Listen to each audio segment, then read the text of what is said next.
Good afternoon, and welcome this afternoon to Advanced Option Strategies, another great webcast from Schwab Coaching. My name is Ben Watson. I'm an education coach and senior manager here at Charles Schwab. I'm joined out there in the chat by my good friend James Boyd. James is a 20-plus year veteran of the financial markets, although you wouldn't know it from looking at him because he looks a lot younger than I do. But that's neither here nor there. But he is there to help facilitate the conversation, keep that chat going. So if you are here with us in the live version, welcome, and chat in your questions. If you're here with us in the recorded version, welcome to you as well. Thanks for joining us, and leave us a comment in the comment section. I also want to appreciate our great production staff as well as our reviewing staff as well as we get started here this afternoon. Interesting day in the market. Some upward movement, a lot of oxygen getting sucked out of other areas of the market for some pretty dramatic oversubscription, if you will, to some ideas in terms of the semiconductor space. Now, that doesn't mean that there is another movement going on. So we'll take a look at that as we get into this discussion. We'll talk about what that means in terms of kind of overall volatility and the advanced option strategy ideas that we're going to talk about today. So as we get into this, couple of quick housekeeping items that I wanted to talk about. First of all is the reminder that everything that we talk about, simply for illustrative and educational purposes only, it is not any kind of a recommendation about a particular security or strategy or account type or anything else. Remember that when you trade options, options carry a high level of risk. They're not suitable for all investors. Make sure that you're aware of the characteristics and risks of standardized options before considering any option transaction. Certain requirements must be met to trade options through Charles Schwab. When we talk about trading options, it's important to remember that long options grant rights, short options create obligations. Obligations have to be met, and if you're short an option that is an American style option, any time up to and in fact even through, in some cases, expiration, there's the potential to receive an assignment notice. We'll talk a little bit about that as we get into this discussion. So whether the option is in the money, at the money, out of the money, does not matter. In the money option, close to expiration, obviously has a higher risk of being assigned early. We'll talk through that discussion as well. We're going to be using the Thinkorswim desktop software platform today, specifically the paper money version of that platform. Not a guarantee of future success, great learning environment, great sandbox to play in. But some things don't work the same in the paper money account that they do in the live trading account. So just be aware of that as you move your practice from paper trading to live trading, that things may change. One of the primary changes that occurs in moving from paper money to live trading is that early assignment of short options does not happen in the paper money account, number one. Number two, fill prices on orders may be different in the paper money platform than it is in live trading. Paper money, generally those orders will fill algorithmically at the midpoint between the bid and the ask. Doesn't always happen in the live trading account. And when we start to talk about some of the advanced option strategies that we're going to discuss, namely one that we're going to talk about today, a butterfly strategy, that becomes an important consideration because you can trade butterflies in the paper money account all day long and get midpoint fills.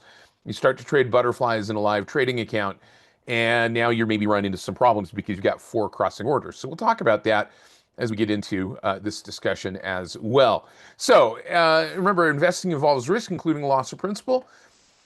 No guarantees as to execution of a stop order at or near the stop price. Past performance, no guarantee of future results. We'll talk about some technical analysis.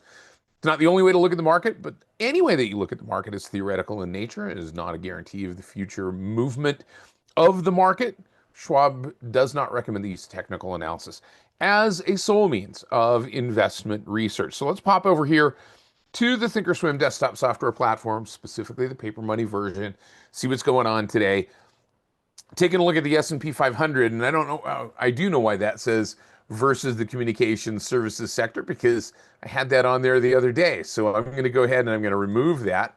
But this is the S&P 500, and it is moving in an upward direction. We get a little bit of a gap up and a bit of a rally, but a long-tailed rally, leading us to kind of that almost hanging man-like candle perspective today, um, whatever you want to call that candle today, there was some downward movement. And initially, gap up, rally, downward movement, rally back up, and it's pushing up near the highs for the day in the S&P 500.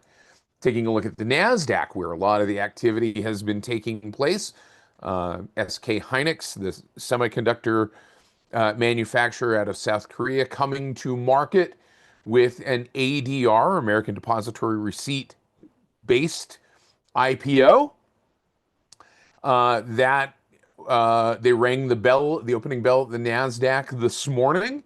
And that's where a lot of that activity has been going on in terms of movement in some of the other spaces in the semiconductor space. But a little bit of a gap down and rally today in the NASDAQ, but nevertheless, some upward movement as we get down here into the last couple of hours of trading in this first full week of trading in July.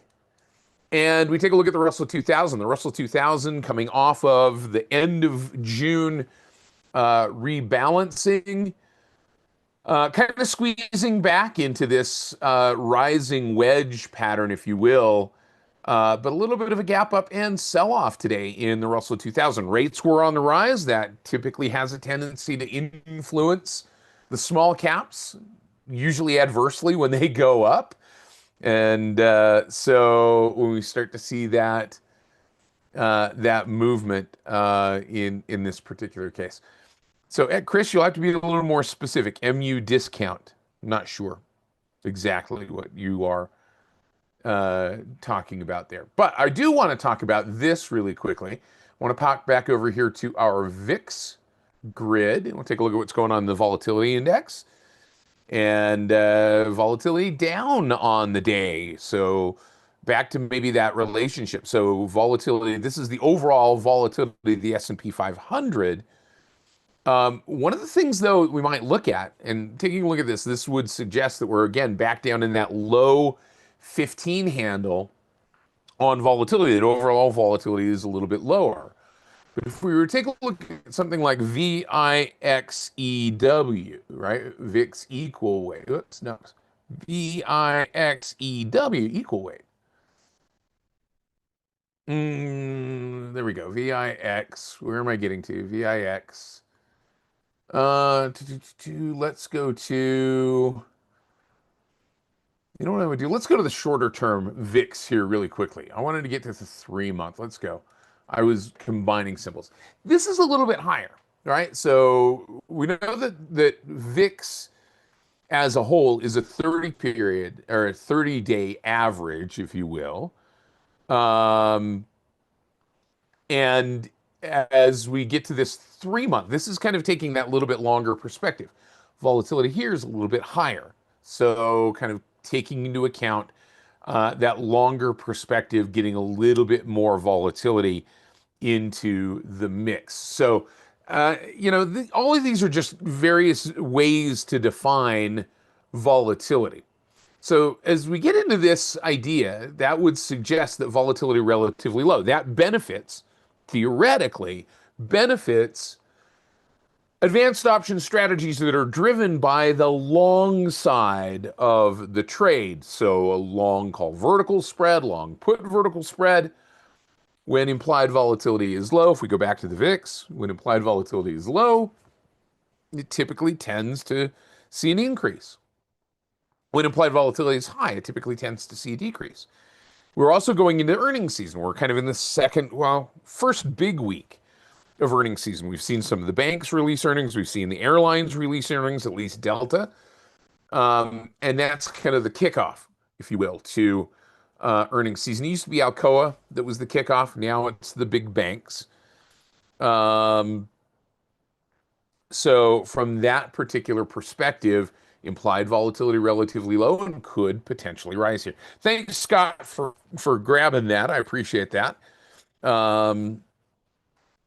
So let's jump over here into a couple of different examples. The first one that I want to talk about is, well, we might as well go back to this. So one of the things that I just mentioned is we were talking about let me grab my single grid here. As we were talking about this coming to market, in terms of some big IPOs. We've just seen today SK Hynix and their ADR IPO. But recently, we've seen this one, SPCX.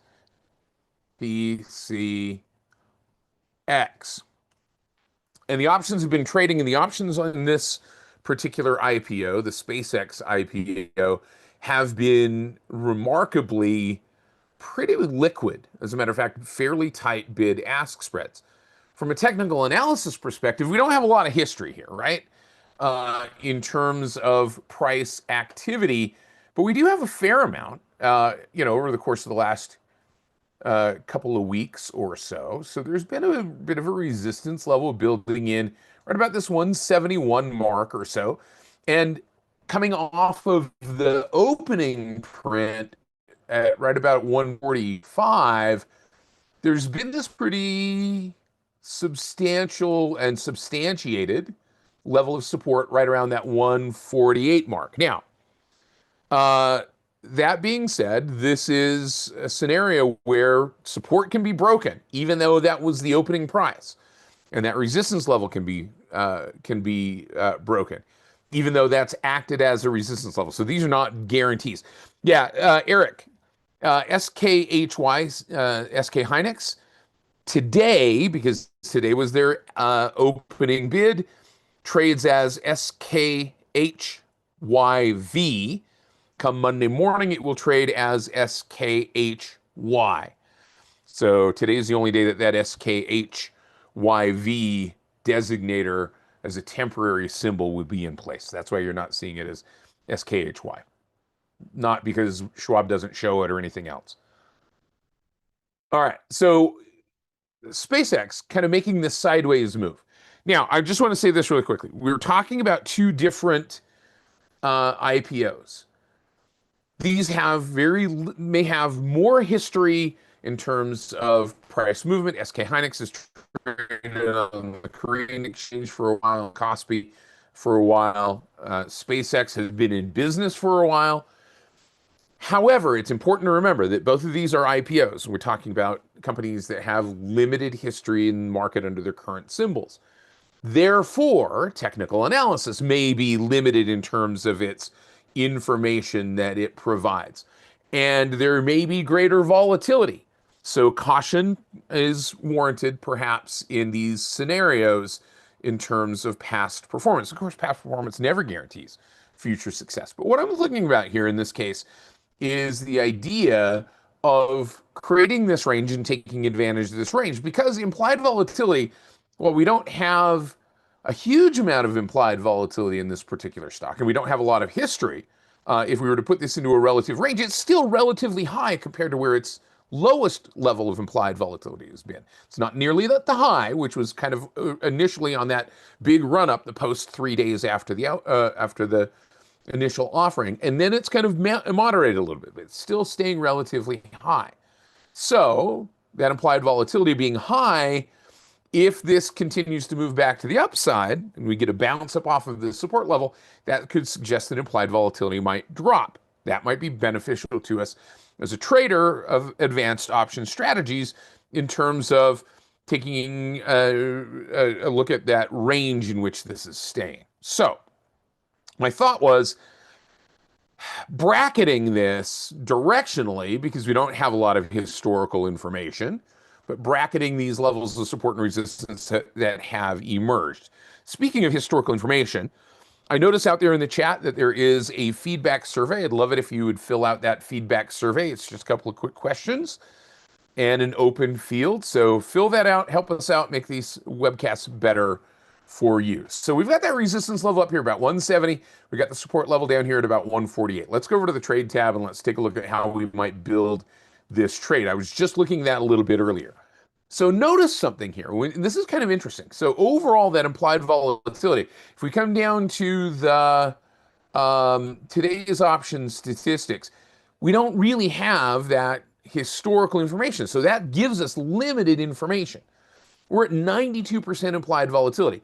Without contextual clues there. We don't know if that's high or low. Now, we saw some of those contextual cues on the chart. But what I'm noticing over here on the right-hand side of the option chain for SpaceX is that implied volatility in these front couple of expirations, with the exception of today's 0 DTE expiration, which only has a couple of hours to go, but looking at the 17 July and the 24 July expirations, those implied volatility levels are a little bit lower. But then you go out a little bit further and you get outside that range, that 20 or 30 day time frame, and you start to see an expansion of implied volatility. So what we have to balance here in this case, in putting this iron condor trade together, the balance that we're trying to seek is the amount of premium that we're receiving from higher implied volatility versus the amount of time that we're in this trade to let the stock move outside that range. And that's always a trade-off when we think about selling premium. Because we sell more time, we're bringing in more premium. Cool, sounds great on the outset. But more time means greater volatility. Greater volatility means greater potential for movement outside the range that you want the stock to stay within. So there's a balance there. I don't know that there is a sweet spot. I think it's a matter of simply looking for where there is maybe a payoff, right? And in terms of that premium that is available, and then being active and diligent in managing a trade. But you notice something. Normally, if I were looking at a short-term iron condor, I might be thinking about 7 to 14 days, kind of taking advantage of that rapid time decay. On the other hand, the closer we get to expiration, if I'm far out of the money on both sides of the trade, it's a scenario where we could see some slowing of time decay because those options are far out of the money. But in this particular case, we're going to be looking potentially on in this kind of sideways range here, maybe a little bit closer to those levels of support and resistance, maybe kind of right around that 1 standard deviation range, which is realistically what these price movements, these expected price movements suggest. So I'm going to actually go out here to this one that is 28 days. So that's the 7 AUG expiration. 28 days to go until expiration. We're almost up at the 90% on implied volatility. Right? So we're going to come over here to the 7 AUG expiration. I'm going to change my layout from volume and open interest. Before I do, you notice that there are some strike prices here that have some pretty decent, relatively decent levels of open interest. And bid-ask spread's not necessarily narrow, but they are relatively tight compared to what you would think for an option that has been trading for just a couple of weeks. If, however, those bid-ask spreads aren't quite tight enough, right? In this particular case, I might go a little bit further in time, a little bit higher implied volatility, if I were willing to accept that higher potential for price movement. The other place that I could go a little bit shorter. So we're looking at the 28 days to go until expiration. Maybe we look at the 31 days to go until expiration, but we don't get as much premium juice there, right? Because that implied volatility is a little bit lower. So there's the trade-off. I've got a little bit narrower bid-ask spreads, a little bit more volume and open interest here in some of these. So in terms of that liquidity, right, that's kind of the scenario here. So maybe let's try this a little bit and see what we get by going a little bit shorter term, a little bit lower implied volatility, a little bit less time for price to move, but better liquidity in terms of narrower bid-ask spreads. So we're going to go to 21 days to go until expiration, the July 31st expiration in this particular case. So we know that we've got that level of support right around, if we go back to the chart, right around that 148 mark. We've got the level of resistance right up around the 170 mark. So I'm going to go to the trade tab. Let's start on the put side of the equation. So we know that we've got that premium here at about, or that level of support at about 148. Now, if I were to change this layout from volume and open interest, I've got some pretty clean amounts of open interest here, so I'm not worried about the liquidity of these trades. I'm going to change this to Delta, Theta, and Vega. So my layout now shows Delta, Theta, Vega. I'm going to create this short iron condor, in fact, is what we're going to do. So I'm going to look at maybe going out to about the 40-cent delta, because I want to give it some room to be able to move, but at the same time, the trade-off again is room to move versus the amount of premium that I'm bringing into the trade. I've got a fairly narrow 20-cent wide bid-ask spread here at the 145 strike. It is below where I'm selling this is below that level of support at the 148 level. So this is going to be an out of the money option, slightly out of the money option, not way out of the money, not at the 31-cent delta. We could go that far out, but we're going to get less premium. But we run the risk of price moving into this spread and threatening this spread. So there's always the trade-off. So 145, we're going to look at selling that 145 put. And then I'm actually going to take this 5 points wide, at least on this side of the trade. Now, we might look at kind of an unbalanced iron condor here, but I'm going to take this 5 points wide because that gives me a little bit of granularity to adjust it if I need to. So I'm going to sell the 145 and I'm going to buy the 140. And all I'm doing is holding my control key down. And now we've built this short put vertical on the bottom side of iron condor. It's a 5 point wide short put vertical, bringing in $2.10 credit, which is about 50% return on risk. That's pretty juicy, right, in and of itself, right? So yes, there's more potential loss here than there is gain, but it's a higher probability trade, Sam. So as we get into this, let's think about the other side of the equation. We've got a resistance level up around 171 or so. So let's go out to the 170 strike. And in the 170 strike, we're bringing in, again, 20-cent wide bid-ask spread here, but I'm going to look at selling the 170. I might even go a little bit further out, but I'm going to stay kind of right at that 170, 171 level. I'm going to sell the 170, and let's make it a 160, or excuse me, a 175. So we'll keep it 5 points wide on both sides. We're not getting a lot of premium here because, again, these call options have seen some skew. So these call options in that out of the money range are a little bit rich in terms of the premium. So because those are juiced up and we're only going 5 points wide, we're not getting a lot of credit here because we're spending a lot for that long leg in that call. We're spending a lot for that 175 call to provide the risk definition for the trade. So $2.80 credit against still a $5 wide, right? And if we were to take a look at that and see what that looks like, so we right click here and we go confirm and send just to see what this looks like. You say, all right, cool.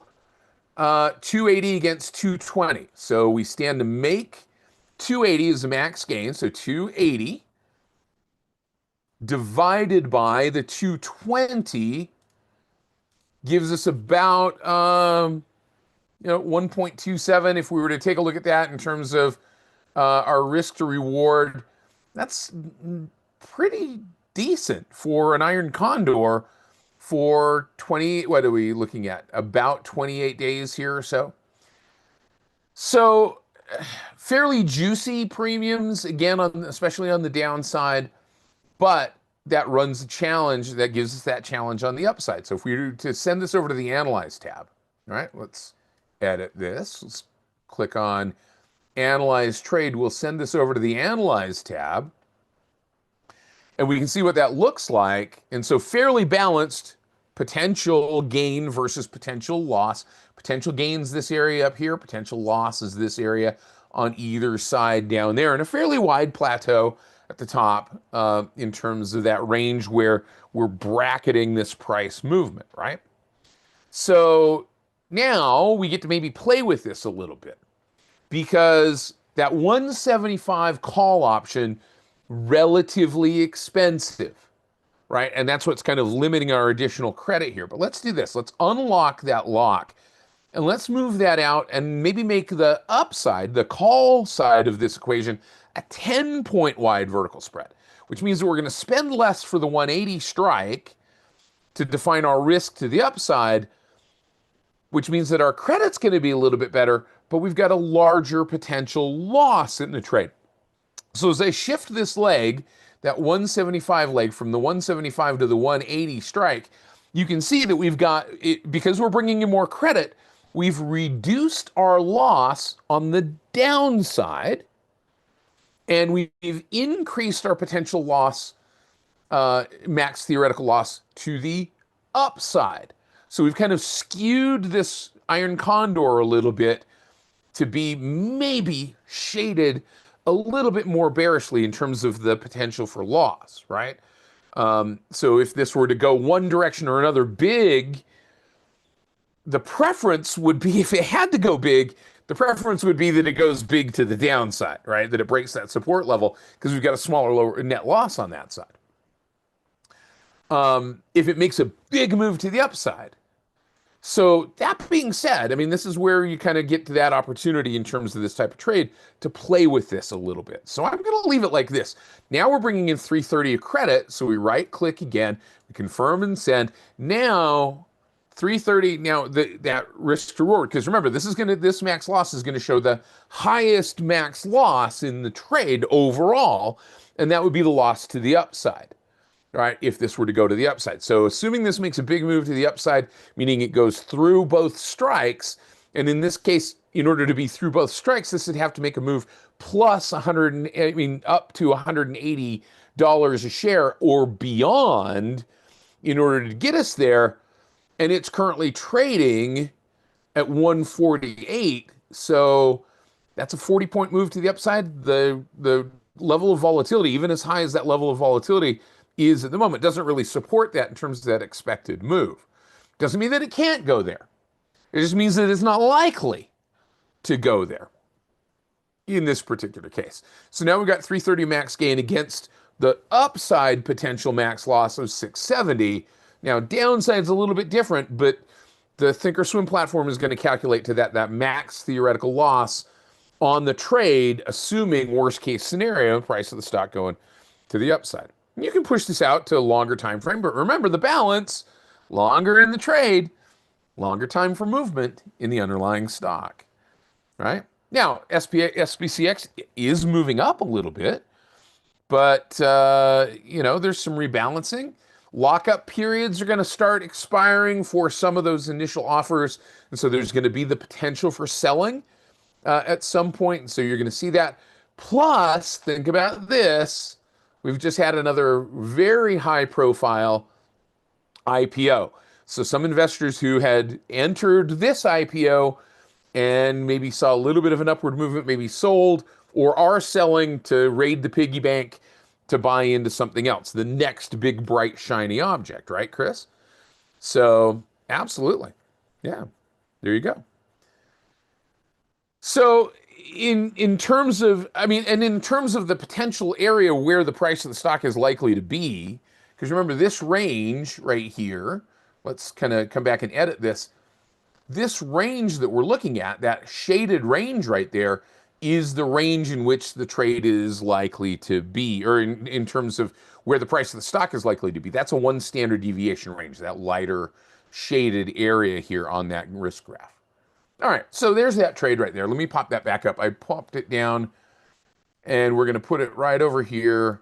We're going to send that back to our, let's go ahead and fire that order off.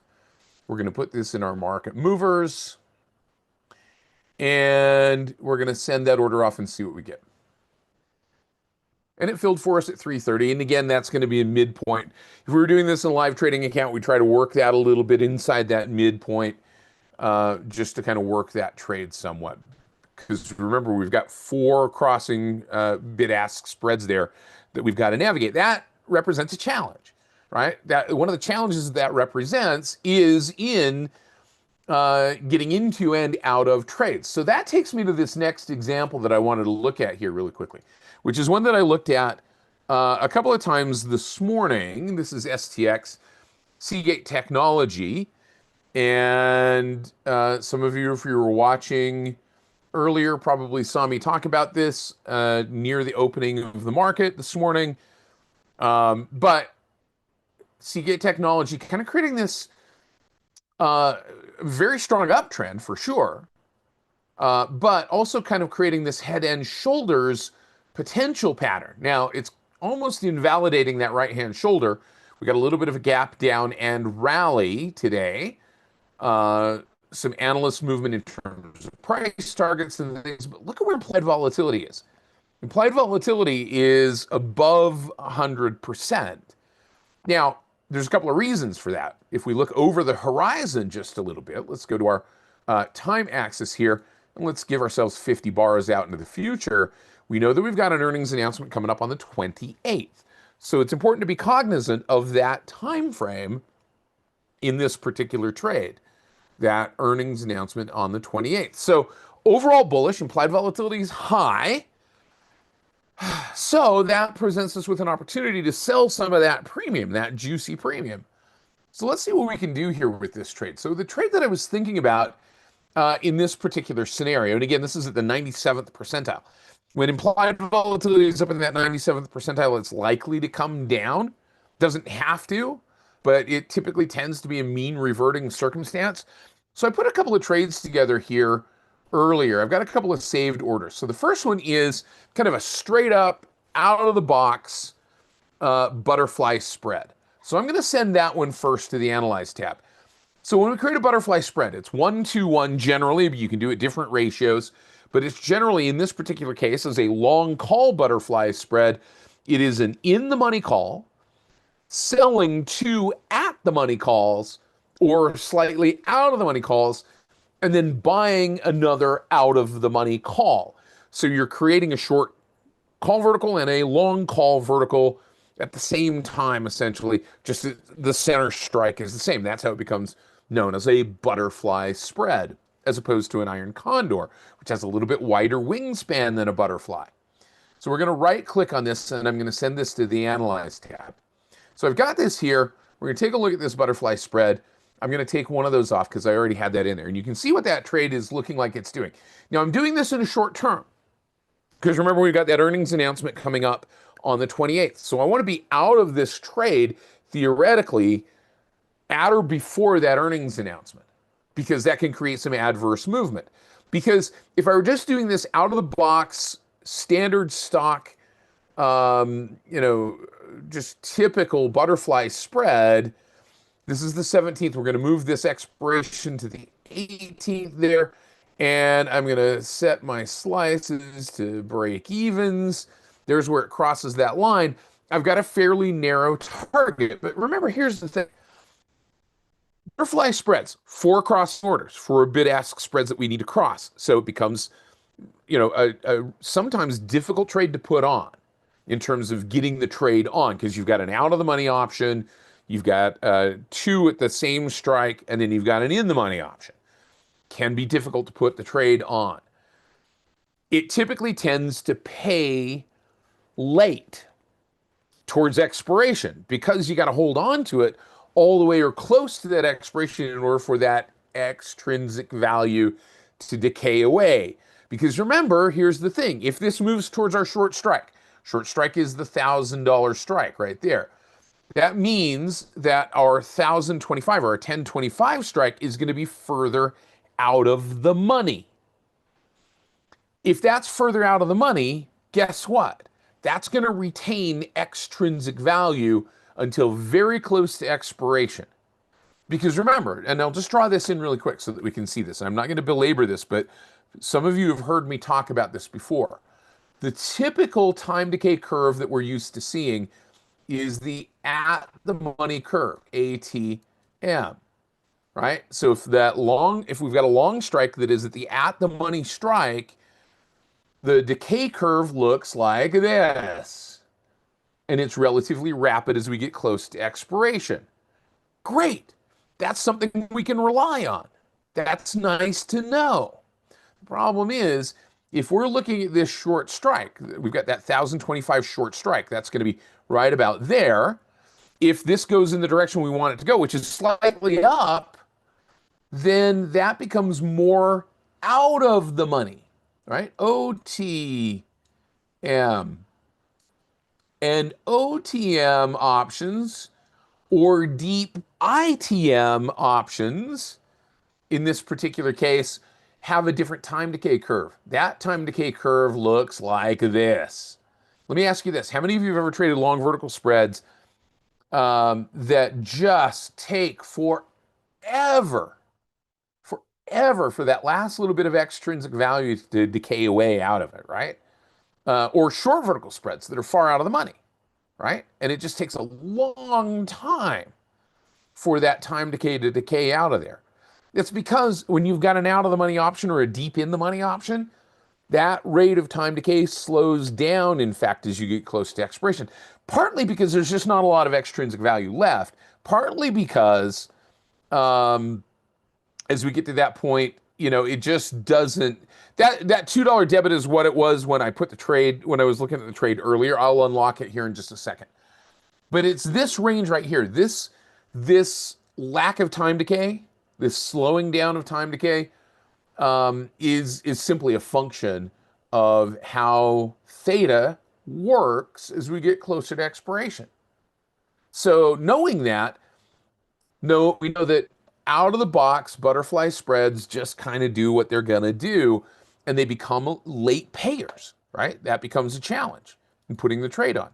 But what we can do is make this a little bit better. So let me do this. Let me kind of unlock that box. So it's 380 now, so I'm paying more for it because the price of the stock's moved, right, in terms of this trade. But let's see if we can adjust this trade a little bit. And what I want to do is kind of make this so that if this does make a big move to the upside, if this makes a big move to the upside, then I've kind of given myself an opportunity to make money on that upside move. So it maybe makes this butterfly spread a little bit better. So what I'm going to do, and I put this on before, I'm going to throw this one on in just a second just so that we can see it. But what I'm going to do here is I'm going to pop up one of my other saved orders, which is this one. And I'm going to pop this into our Analyze tab as well. So now I've got a butterfly spread. Let me just do this. Let me take off the first one that we had. And now what we're looking at is all I did in this particular trade. I kept our long strike on the upside the same place, but I moved our long strike on the downside, the 975. I moved it 10 points further in the money. Now, this is going to cost a little bit more. And in fact, it's costing a little bit more now. So it's going to be a little bit more expensive. But what I'm doing now is giving myself an opportunity to take advantage of a big move to the upside, which is the potential for this stock, maybe ahead of the earnings announcement, maybe it gets an upgrade like it did today, but it's going to cost a little bit more. But this is actually a little bit easier trade ultimately to get paid on, simply from the standpoint of if the price of the stock drifts higher or it moves higher, well, then I've got this range right here that I've kind of locked in that theoretical maximum gain in the trade. Well, or at least some gain in the trade, because theoretical maximum gain in the trade is going to come only if at expiration the price of the stock is at $1,000, which is our center strike. That's a very small, narrow target to hit. So it becomes a bit of a challenge. So Sam, to your point, is this an odd trade? Yeah, not necessarily. It's a butterfly spread looking at taking advantage of somewhat neutral movement, but at the same time, we're skewing the trade to allow for some potential upside movement. So not odd at all in that particular case. It's simply how once you know, and once you've kind of walked through this process and understand it, gives you the ability to take something that is standard and make it a little bit more flexible. So yes, broken wing butterfly, asymmetrical butterfly, whatever you want to call it, doesn't matter. It doesn't. You can call it a blue dolphin if you want, but that's what it is. We've asymmetrically shifted these strike prices. The long side wings, the long wings are not symmetrically distant apart from our short strikes. So let's see what this does then in terms of our option Greeks. So I'm going to open up our price slices here, and let me put this on base plus 10%, one way or the other. So here's base right there. There's where the price of the stock is in terms of that base. So this is the one that we're looking at right here. Is this? Let me take the other two out of here. Let's go delete slice, and we'll delete this slice right here. So that's the only one we're looking at. So this now becomes a little bit, so this is our out of the box, whoops, Let's take this one, the one that we had first, right? This is our out of the box. Not a lot of delta sensitivity, so it's not really a directional trade, right? So a little bit more theta working against us here, a little bit less vega sensitivity. If we change that from the strike, from the kind of standard butterfly spread, now we get a little bit more delta. We got quite a bit more theta decay working in our favor here in this particular case, and we've got more volatility sensitivity. So we've given ourselves more directionality to the trade, but the trade-off is that it's going to cost more, right? The trade-off is that it's going to cost more. All right, so a couple of different ways that we could approach this. Now I'm going to fire this one off as well, the asymmetrical one, clicking on Analyze the Trade. I didn't want to click on Analyze. I wanted to go to Confirm and Send, and I want to send this off and put this in our market movers. Again, we'll send that one off. And now we've got two long butterfly spreads at different strikes. Ultimately, I put them in two different groups so that I didn't come up with just an embedded, because what I would end up with is an embedded long vertical. All right. Last thing I want to do here is clean some stuff up from what we've done before. We talked last week a little bit about this, or last time I was with you, about this iron condor on the SPX. We were looking at a shorter term iron condor and kind of bracketing the movement. We sold this iron condor for $1.65. I left this in place on purpose. Normally I would end up closing this trade down prior to expiration, but I left this in place on purpose because here's one of the challenges. If I were going to look at closing this trade down now at the end of the day on the last day of its lifespan, the problem becomes, we sold it for $1.65, and it's pretty much at zero bid at this point. It becomes difficult to get out of on a whole trade basis. So this is a scenario where some traders may say, all right, I'm just going to let this move. Now, here's the thing. Our short strikes are 7,100 and 7,650. The index is currently trading at 75.71. Kind of right down the middle of the barrel here. So that is a scenario where some traders may leave this to just let all of those strikes expire worthless, because that's where it's going to be if nothing moves. But hey, it's Friday afternoon. Could news happen in the next 2 hours or the next hour that might cause the price of the SPX to move one way or the other inside these vertical spreads? The answer is yes, it could. Now, remember, these are index options. They are European style, which means that they can't be exercised early. We're in the last day to go until expiration, so that's not a real consideration. But at the same time, these are going to be cash settled, so you got to have that cash in your account. But we've put together that trade. We made these iron condors and not just naked options. So that obligation becomes a scenario where we know what and knew what our theoretical max gain and max loss was in this trade. We brought in $1.65 against a $10 wide vertical spread on either side. So right down the middle, this is one that we're going to let expire worthless because it's going to be a challenge to exit otherwise. The last one that I wanted to look at is this one that's in our market movers group, and this is on Adobe, and this is a long vertical spread. And this is one of those questions. So long vertical spread, directional movement, Adobe, if we go to the chart really quickly, ADBE, Adobe's been moving up. It's done what we've expected it to do. It's kind of backed off, and it's kind of running into that resistance level here. So my thought is taking the trade off, taking what we can gain in the trade, even though it's got 21 days to go until expiration still, it's given us about 80% of the theoretical maximum gain. It's 15 wide vertical spread, and we've made about a little over $5 in the trade. So it's done the majority of the work that it can do for us. So we're going to close this down by selling this vertical spread off while there's still some liquidity, while we're not up against that lee shore of the expiration where it becomes difficult to maneuver. So I'm going to go ahead and click on confirm and send. We're going to close this one down for some gain in the trade and see if we can get out of that. And we got out of that one. All right. So That's what we've done so far. Guys, real quick before we go, remember that there is that feedback survey out there in the chat. One other thing I'm going to mention to you, I'm going to be in Schaumburg, Chicago. I know Schaumburg's not Chicago. Schaumburg's a western suburb, but we're going to be in Schaumburg next week, Friday and Saturday, doing our technical analysis and option strategies workshop.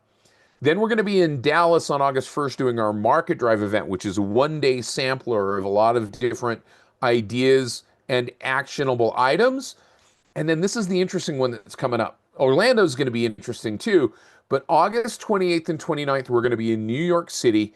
We're going to be right downtown at Times Square, the Marriott Marquis Times Square. We're going to be doing our advanced option strategies workshop. That's me, Kevin Hinks, Alex Coffey, very likely going to be there as well.